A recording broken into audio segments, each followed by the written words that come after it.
Bago ng Yolanda, meron akong maliit na sari-sari store.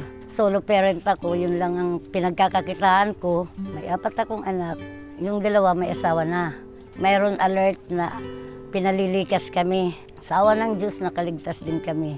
Talagang wash out ang lahat ng bahay namin. Wala akong nadampot kahit ano, yung mga gamit ko, lahat-lahat. Nung nandyan na kami sa sa school, masikip, marami kasing mga evacuees. More than 1,000 yata kami. Sa isang room, 5 pamilya kami.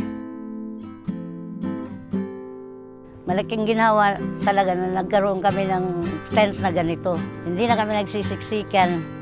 Sa totoo lang, itong tent na ito, mas malaki kaysa una kong bahay. Mas safe na kasi kami ngayon. Wala na kaming panganib na mapapasok o mawawala ng gamit. Eh, hindi naman pinapasok yung tent ng ulan. Naisipan ko magtinda-tinda. Dito nagtatakbuhan yung mamimili. Nagpapasalamat ako sa nagbigay ng tent, yung taga-UNHCR. Dahil maginhawa na ang buhay namin dito. Kahit dinaanan kami ng malakas na bagyong Yolanda.